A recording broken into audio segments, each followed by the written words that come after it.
ubundi iki gitabo kizakozwe n'intumwa hari amagambo cyane cyane atatu agikubiyemo. Kiravuga ijambo kuzamuka, kikongera kuvuga ijambo kumanuka, kikongera kuvuga gusohoka. Ayo magambo atatu ni amagambo akubiye mu gitabo kizakozwe n'intumwa: kuzamuka, kumanuka, gusohoka. Ayo magambo asobanuye iki? Ni ukuvuga ko kivuga inkuru za Yesu azamuka aja mu ijuru. Amaze kuzuka yeretse abigishwa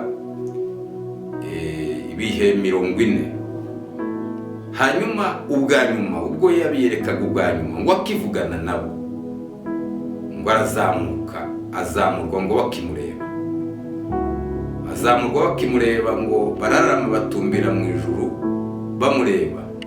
Hanyuma ngo babona ko igicu kimubakingiriza, nanone ngo bagitumbiriye bagitangaye, ngo bona babonekerwa n'abamarayika 2. Baramubaza ngo se ngo yemwe bagabo bigarira, ngo ko babaye mubona Yesu wabakuwemo, ngo kuriya mumubona azamutse niko muzongera kumubona amagarutse. Igice cya 7 kirerekana uwapfiriye itorero cyangwa ubutumwa wa mbere, ari nawe Stefano. Biravugwa mu gice cya 7 kiravuga uwapfiriye ubutumwa wa mbere. Igice 8 kiravuga ubutumwa bugera i Samariya, ubutumwa bugera i Samariya. Rero nongeye kubaha ikaze muri uyu mwanya dushobora kubana n'abakurikira muri izi nyigisho zo kwiga Bibiliya. Ubu tukaba tugeze mu gitabo kizakozwe n'intumwa, nico tuvuga kuri uyu munsi. Buri wese muha ikaze kugira ngo turebe ubumenyi bushoboka bwose muri kino gitabo. Turabiyegereje rero, n'ubundi dutangize twiragiza Mana Data, Mana Nkuru, Mana ibeshaho. Dukomeje kwemera yawe, twishimira uyu mwanya duhaye muri kino gihe kugira ngo twigishe inyigisho za Bibiliya zigere kuri benshi bakeneye ubumenyi kandi bafashwe nabyo.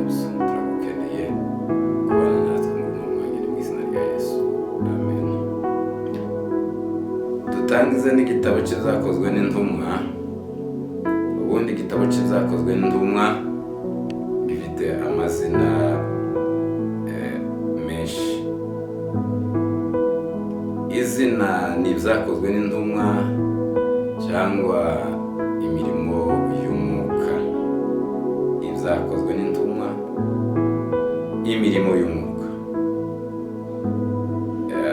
Ayo ni amazina dushobora kucyita cyangwa cyitwa. Tureba umwanditsi, niwe tureba wanditse kino gitabo kizakozwe n'intumwa. Umwanditsi ni uwitwa Luka twamwumvishije muri biriya bitabo by'ubutumwa. N'ubundi niwe wanditse kiriya gitabo nyine cya Luka cyangwa ubutumwa bwa Luka.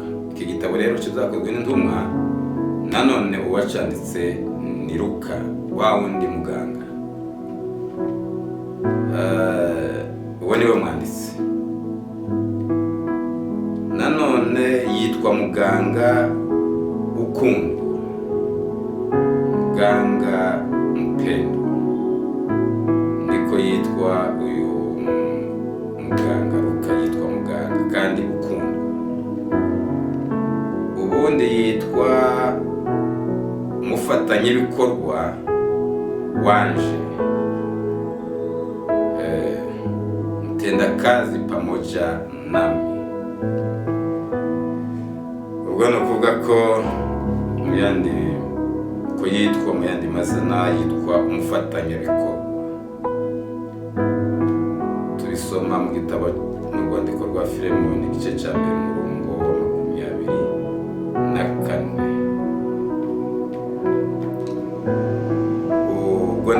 bashakaga kumuvuga, kuko aho twasanze ko yagendanye na Pawulo kenshi. Pawulo amwita umufatanyabikorwa hamwe nawe. Ubundi nyine bajanye na Pawulo mu gihe ndetse no kugeza mu gihe cyo gupfa. Bajanye na Pawulo no mu gihe cyo gupfa, no mu gihe cy'ibyago yari kumwe na Pawulo. Timoteyo wa kabiri bice 4 murongo wa 11, ibyakozwe n'intumwa 16:10. Turebe hamwe dusoma.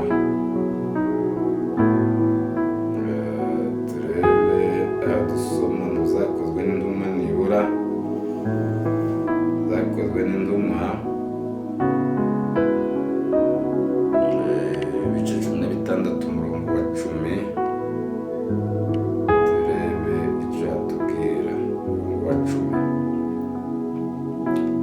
Aravuga ngo amaze kurota izo nzozi, uwo mwanya dushaka kuja i Makedoniya, bari kumwe, kuko tumenye yuko Imana iduhamagariye kubabwira ubutumwa bwiza. Uwo ni Pawulo na Luka. Ngo amaze kurota izo nzozi, ni Pawulo. Uwo mwanya dushaka kuja i Makedoniya, kuko tumaze kumenya yuko Imana duhamagariye kujana ubutumwa. Ikindi, Luka yari umuturage w'ahantu witwa Trowa, cyangwa yari umuntu w'Trowa. Uwo ni Luka dushoboye kuvuga ari we wanditse igitabo cy'ibyakozwe n'intumwa. Reka turebe impamvu yanditse iki gitabo cy'ibyakozwe n'intumwa. Kubera iki Luka yanditse iki gitabo? Impamvu ya mbere, yashakaga gukomeza inkuru za Yesu n'imirimo ye, kugira ngo ayikomeze igere no ku bandi, ikomeye, kuko hari bamwe bayihinyuraga, ariko iwe ashaka kuyikomeza no kugira ngo igere kuri benshi. Icya kabiri, yashakaga kwerekana imirimo ya Yesu nyuma yo kuzuka kwe, kuko hari n'abashakaga kuko isi bangatana bahakana izuka. Ariko kuko Luka yagenda yamenye ibya Yesu cyane, aramumenya, ashaka kwemeza, Luka ashaka kwerekana imirimo ya Yesu nyuma yo kuzuka, kugira ngo itazosibangatana, kuko we yarabyanditse. Yandikira Theophile, guverineri w'intara. Nanone rero turebe amagambo makuru avuga muri iki gitabo. Muri iki gitabo cy'ibyakozwe n'intumwa turabonamo amagambo agera kuri 4, amagambo makuru. Ijambo rya mbere kiravuga imbaraga zo guhamya. Ni ukuvuga ko dushobora kubisoma ku gice cya mbere umurongo wa 2 kugeza ku gice cya 2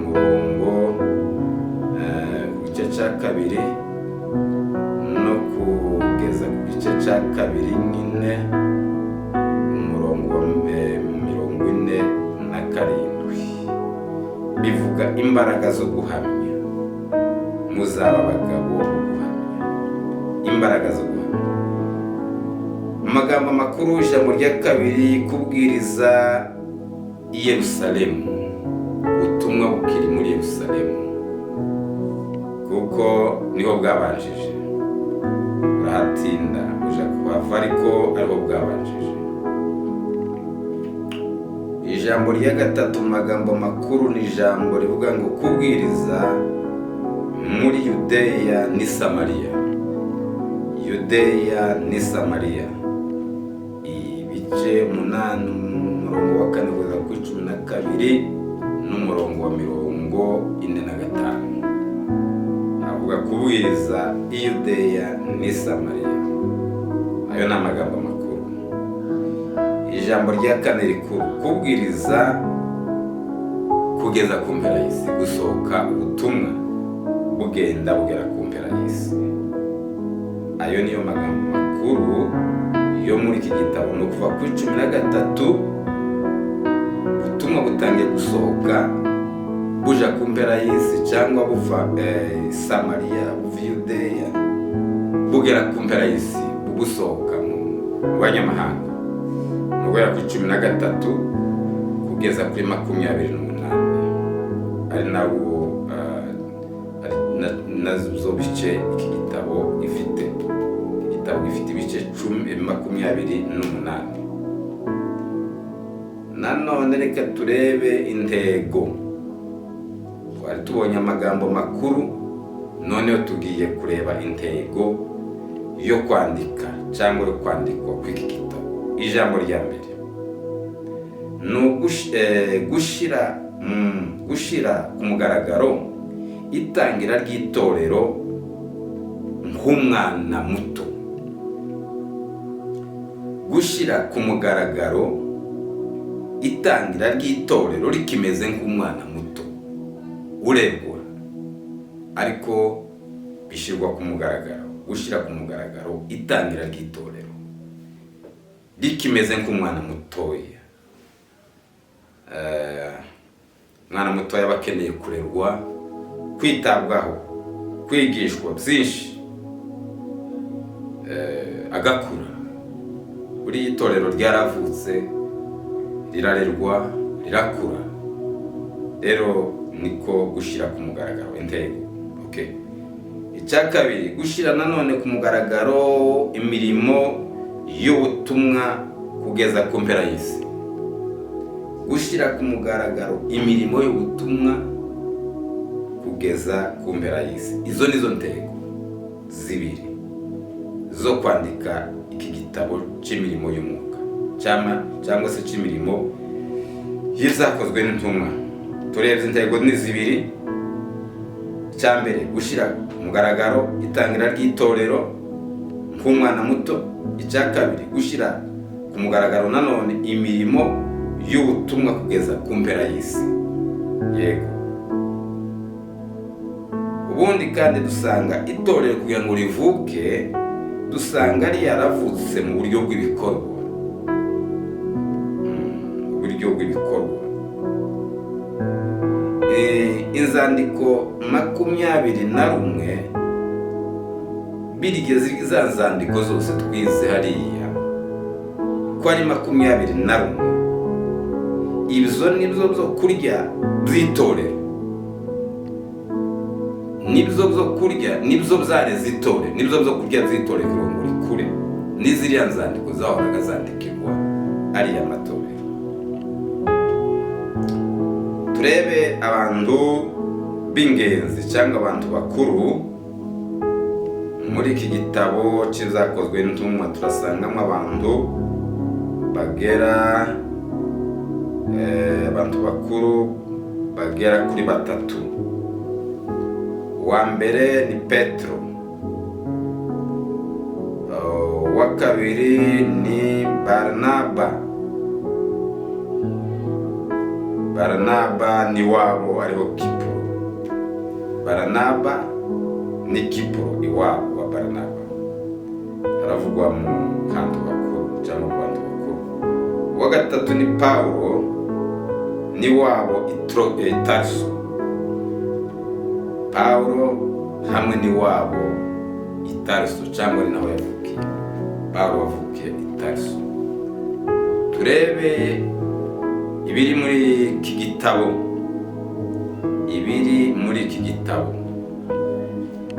Yego. Icya mbere, uhereye ku isura imwe ayo ku gice kimwe cya mbere kugeza ku gice cya gatanu kiravuga inkuru za Petero. Ibyo ni ibirimo bikuye muri iki gitabo, inkuru za Petero. Cya kabiri ni uguhera kuri igice cya gatandatu kugeza ku cya karindwi ni inkuru za Stefano. Stefano murabizi kuko ari we wabaye wa mbere apfira idini cyangwa apfira ubutumwa. Mu birimo icya gatatu ni igice cya 8 kugeza ku 12 inkuru za Barnaba na Filipo. Barnaba na Filipo, inkuru za Barnaba na Filipo, zo ni birimo. Mu birimo icya kane ku isura ya 13 kugeza kuri 28 inkuru za Paulo. Inkuru za Paulo ibyo ni bikubiye muri iki gitabo. Inkuru za Paulo rero ni uguhera ku gice cya 13 kugeza kuri 28. Reka turebe umurongo mukuru. Umurongo mukuru tuwusome. Umurongo mukuru tuwusome mu gitabo cy'ibyakozwe n'intumwa n'ubundi. Igitabo cy'ibyakozwe n'intumwa ariwo murongo mukuru tujya kubona igice cya mbere n'umurongo w'8. Ndazi ko ugomba kumenya ko ari umurongo mukuru muri iki gitabo. Uravuga gutya ngo icyakora muzahabwa imbaraga umwuka wera n'abamanukira, kandi muzaba abagabo bo kumpamya i Yerusalemu n'i Yudaya yose n'i Samariya no kugeza ku mpera y'isi. Uyu ni wo murongo mukuru muri iki gitabo cy'ibyakozwe n'intumwa. Bivuga ngo cyakora muzahabwa imbaraga, icyakora muzahabwa imbaraga umwuka wera n'abamanukira, muzaba abagabo kumpamya muhereye Yerusalemu gakomeza Samariya ni Yudeya no kugeza ku mpera y'isi. Uyu ni wo murongo mukuru muri iki gitabo. Reka turebe ishusho ya Yesu muri iki gitabo cy'ibyakozwe n'intumwa. Ishusho ya Yesu. Yesu agaragara nk'umwami uhoraho. Umwami uhoraho. Okay. Nubundi reka turebe imiterere ya Paulo, intumwa y'amahanga. Imiterere yiwe ni iyihe muri iki gitabo? Paulo intumwa y'amahanga afitemo imiterere ikurikira. Uwa mbere, imiterere mu miterere ya Paulo, inyigisho zitubwira ko umubiri wa Paulo, birahera ku mubiri wiwe. Umubiri we wari muto, niko inyigisho zivuga kuri Paulo wajanye gutumwa mu mahanga. Umubiri we ngo wari umubiri muto, utari munini, utabyibushye, umubiri muto. Ikindi cya kabiri, umusatsi we ngo wari umusatsi w'ibizingo.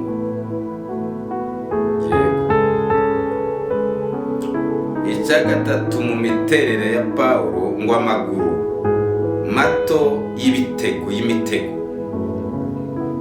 Iyo niyo yari imiterere ya Paulo, amaguru y'imitego. Kane, amaso y'ubururu, blue, amaso y'ubururu. Ikindi yaragira ngo izuru rirerire. Iyo ni imiterere yiwe kugira ngo wige Paulo wari we cyangwa umenye ko wari we. Gatandatu, yagiraga ubuntu bwinshi n'imbabazi. Yari umunyabuntu bwinshi. Biragaragara mu mirimo yiwe, umuntu wa mbere wajanye gutumwa abanyamahanga. Byerekanaga ko umunyabuntu n'imbabazi. Karindwi, rimwe yasaga n'umuntu, ubundi akagira yagiraga ishusho y'umuntu ubundi akamera nk'amarayika, agasa nk'amarayika. Buriya iyo umuntu Pawulo yari umukozi w'Imana. Buriya iyo umuntu yabaye umukozi w'Imana, hari igihe umureba ukabona yahinduye isura, yahinduye ishusho, akaba yosa na marayika. Pawulo iyo shusho rimwe na rimwe ngo yasaga na marayika. Okay, ubwo ni mu nyigisho z'imiterere ya Pawulo wajanye ubutumwa mu banyamahanga. Reka turebe uko kigabuye. Iki gitabo kizakozwe n'intumwa kigabuye mu bice bigera nanone kuri 3. Igice cya mbere ni uguhera ku gice cya mbere, ayo sura ya mbere kugeza kuri isura ya 7. Biravuga gute? Gutangira kw'itorero. Icyo nicyo gice cya mbere kiravuga gutangira kw'itorero. Igice cya 2 ni ukurengana kw'itorero. Buriya ritangiye karengane uhereye ku gice cya 8 kugeza ku 12. Igice cya 3 itorero risohoka mu isi hose. Itorero risohoka mu isi hose, ubutumwa butangira gusohoka. Ubundi iki gitabo kizakozwe n'intumwa hari amagambo cyane 3 agikubiyemo. Kiravuga ijambo kuzamuka, kikongera kuvuga ijambo kumanuka, kikongera kuvuga gusohoka. Ayo magambo 3 ni amagambo akubiye mu gitabo kizakozwe n'intumwa: kuzamuka, kumanuka, gusohoka. Ayo magambo asobanuye iki? Ni ukuvuga ko kivuga inkuru za Yesu azamuka aja mu ijuru. Amaze kuzuka yeretse abigishwa ibihe 40. Hanyuma ubwo yabiyerekaga ubwa nyuma ngo akivugana nabo, ngo azamurwa ngo bakimureba, ngo bararama batumbira mu ijuru bamureba. Hanyuma ngo babona ko igicu kimubakingiriza, nanone ngo bagitumbiriye bagitangaye, ngo bona babonekerwa n'abamarayika 2. Baramubaza ngo se ngo yemwe bagabo biganira, ngo ko babaye mubona Yesu wabakuwemo, ngo kuriya mumubona azamutse, ngo niko muzongera kumubona agarutse. Rero kiravuga kuzamuka kwa Yesu no kururuka k'Umwuka Wera no gusohoka kw'itorero. Ubwo rero tugeze ku gice cyo gusohoka kw'itorero, ari nacyo gice cya nyuma, aricyo gihera ku 13. Gusohoka kw'itorero ritangira kuja hanze ya Yerusalemu ni Yudeya ni Samariya, ikwira ku isi. Itorero rikwira ku isi. Rero kiravuga nanone inkuru za Petero atangiza itorero i Yerusalemu. Ni uguhera ku 10 ku gice cya mbere kugeza ku 12. Igice cya 2 mu magambo avuga muri iki gitabo makuru nanone ni Pawulo. Amagambo ya Pawulo hasa cyane kiravuga amagambo y'abantu 2, amagambo ya Petero n'amagambo ya Pawulo. Pawulo nawe ni ugusohoka ava muri Antiokiya wereye ku 13 kugeza kuri 28.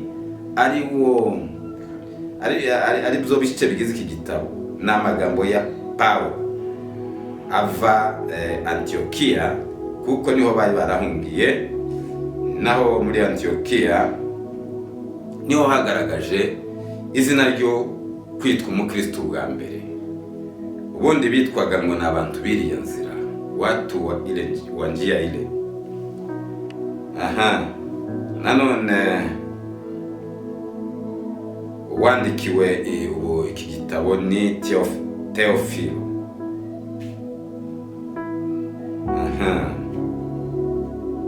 Reka turebe amagambo agera kuri 5 intumwa zakoreye mu cyumba cyo hejuru ubwo bari bagitegereje umwuka wera kwabamanukira. Amagambo 5 bakoze cyangwa amagambo 5 bakoreye muri cya cyumba. Ijambo rya mbere, bagitegereje umwuka wera. Hariya umwuka wera Yesu yarababwiye ngo nimugende murindire Yerusalemu kugeza iminsi 50.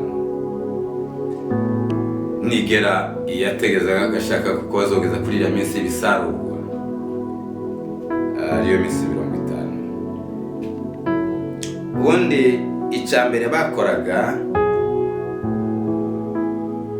ngo bari hamwe kandi bahuje umutima. Muri cya cyumba bari hamwe bahuje umutima. Icya kabiri, bihanaga ibyaha byabo, walikuwa wakiungama zambi zabo. Y'abantu bari hamwe ni ngombwa ngo bihane ibyaha. Icya gatatu, basomaga ibyanditswe aribyo biriya bitabo 5 bya Musa. Basoma, walikuwa wakisoma maandiko. Icya kane, basangiraga imitsima bakarira hamwe.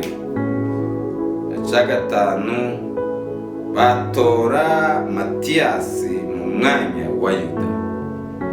Ayo niyo magambo 5 bakoze bari hariya mu cyumba. Reka rero turebe amazina ya buri gice mu gitabo cy'ibyakozwe n'intumwa. Amazina ya buri gice mu gitabo cy'ibyakozwe n'intumwa. Iki gice nk'uko twavuze gifite ibice 28. Reka tuvuge buri gice uko cyitwa. Igice cya mbere cyitwa imyiteguro ya Pentekoste, mandaliyo ya Pentekoste. Igice cya kabiri cyitwa gusukwa k'umwuka wera cyangwa kumanuka k'umwuka wera. Igiswahili cyo kiravuga ngo ni kumwagwa kwa Roho Mtakatifu. Igice cya gatatu cyitwa igitangaza cya mbere cy'itorero. Igitangaza cya mbere cy'itorero. Torero bw'umwuka wera yamanukaga, habaye ibitangaza, abantu baratangara, babona abantu bavuga ku ndimi zitandukanye. Ibitangaza biraba, hemera abantu 3,000 umunsi umwe kubw'ibitangaza. Igice cya kane, akagambane k'itorero nanone ka mbere karaboneka mu gice cya kane. Akagambane ka mbere k'itorero bitangira kwangwa, guhigwa, kugambanirwa. Igice cya gatanu, igihano cy'itorero cya mbere. Igihano cy'itorero cya mbere nanone ni muri iki gice cya gatanu.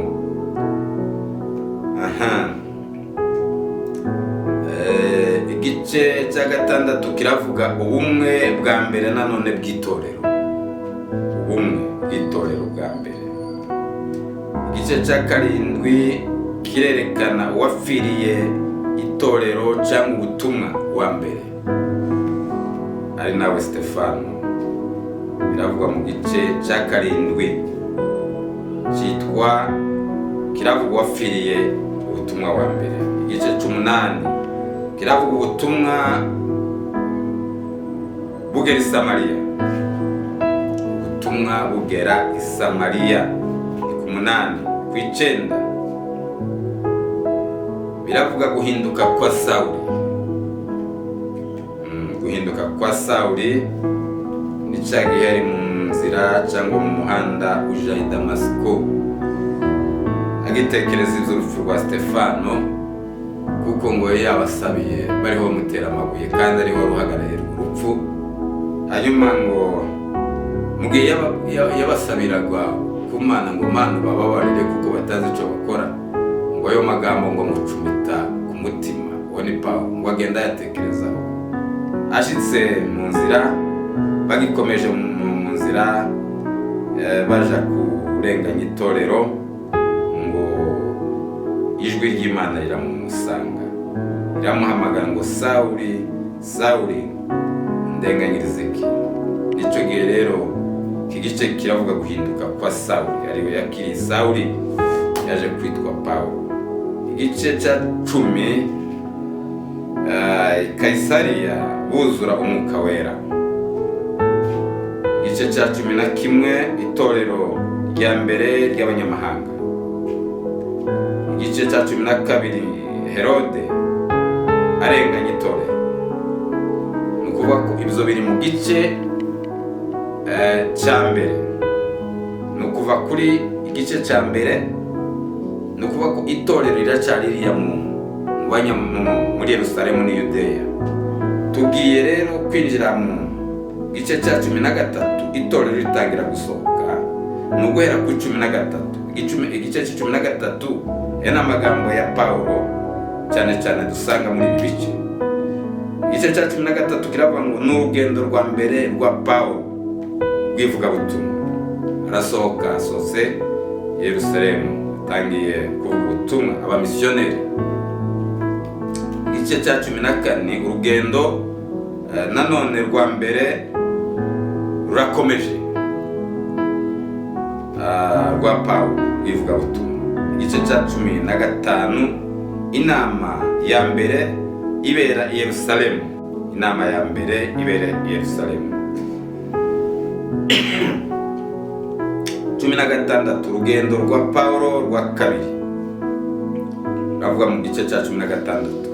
17, nanone Pawulo akomeje urugendo rwiwe rwa kabiri rw'ivugabutumwa. N'igice cya 18 ni urugendo rwa Pawulo rukomeza. Igice cya 19, urugendo rwa gatatu rwa Pawulo rw'ivugabutumwa. Igice cya 20, Pawulo aja i Yerusalemu.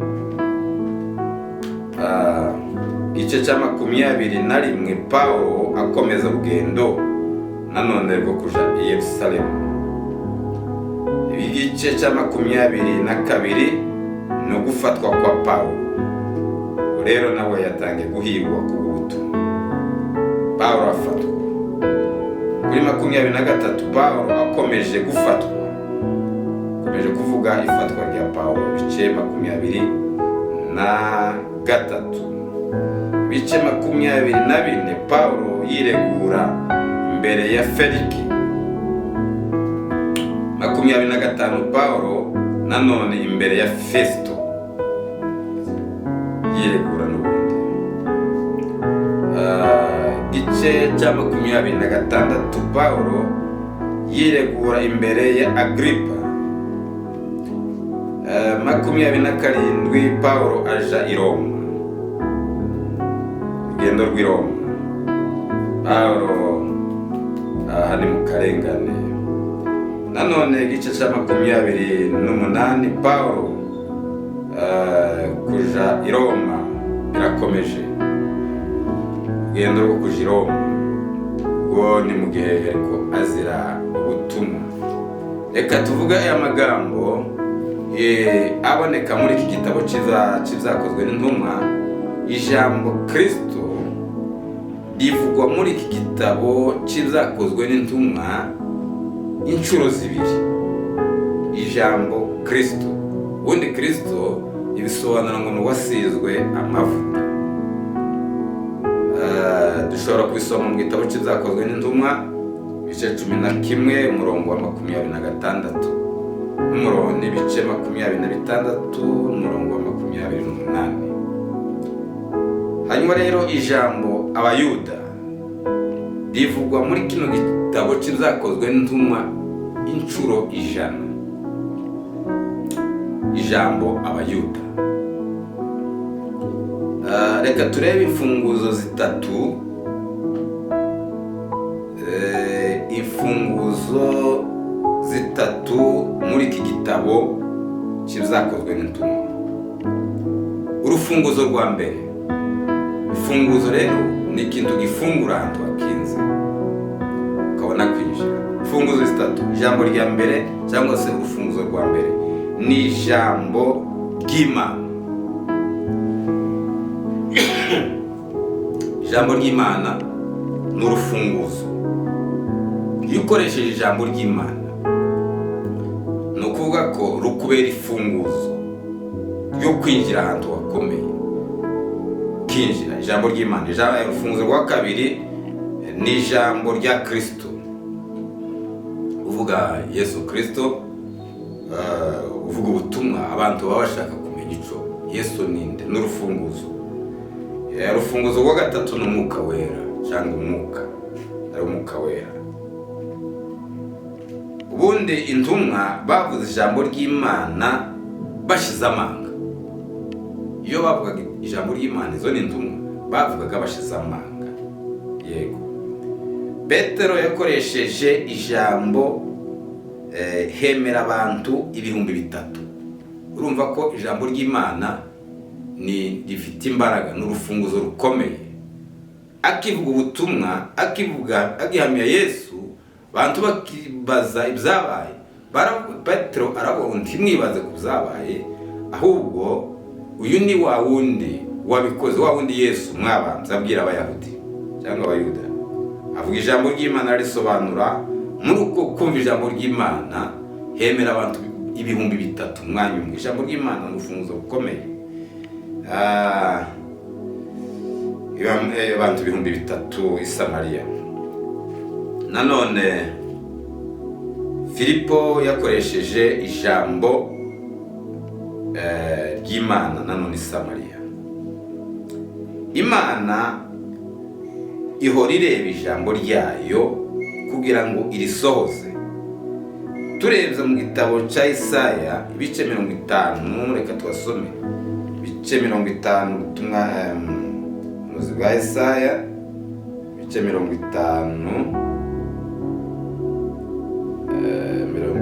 ubutumwa gitabo cya Isaya Isaya 55 11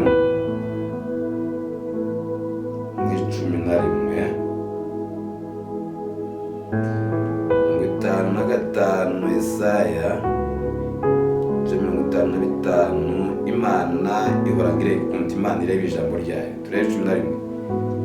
Niko ijambo ryanje riva mu kanwa kanje rizamera, rizagaruka ubusa, ahubwo rizasohoza ibyo nshaka, rizasohora,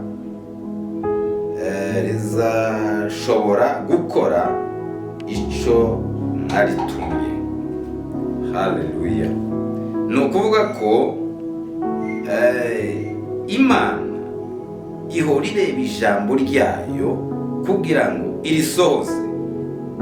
Icya kabiri, ijambo ry'Imana ntirizaza ubusa, ntirishobora kugaruka ubusa. Turebe Zaburi 107, Zaburi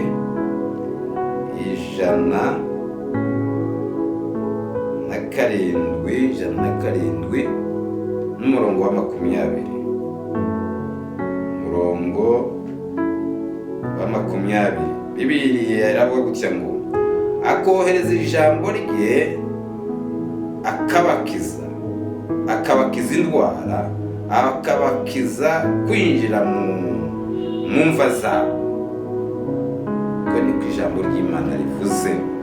Ndavuga ngo Imana, ijambo ry'Imana ntirishobora kugenda gusa, aza ryohereza rigakiza abantu indwara zabo. Ijambo ry'Imana ntabwo rishobora kugenda gusa. Ijambo ry'Imana rikiza abarwayi. Haleluya. Ijambo ry'Imana nanone riza rikiza abarwayi. Dusoreze muri Petero, mu butumwa bwa mu rwandiko rwa Petero, urwandiko rwa Petero wa kabiri,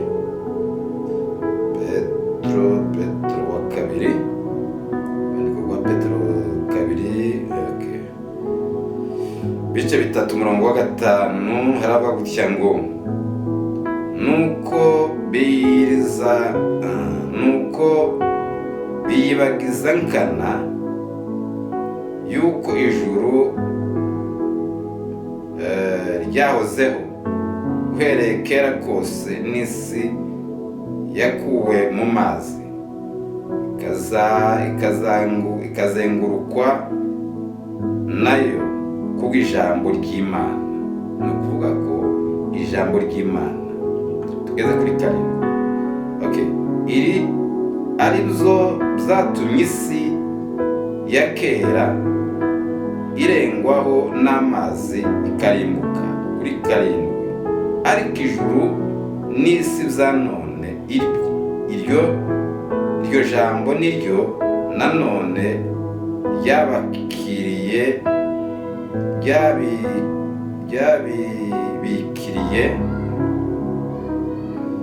ryabibikiye umuriro uzatera ku munsi w'amateka, urimbure abatubaha Imana. Iri ni ijambo. Isi yaremwe n'ijambo ry'Imana. Aka ni akamaro k'ijambo. Rero iki ni igitabo cy'ibyakozwe n'intumwa, niyo magambo dushoboye kugira ngo dufatanye, kugira ngo tuyabagezeho abatwumva, duheze ubumenyi mu ncamake z'igitabo cy'ibyakozwe n'intumwa. Ndazi kuko abashobora kugitegera azafashwa n'ijambo ry'Imana. Imana idufashe twakire ijambo ry'Imana.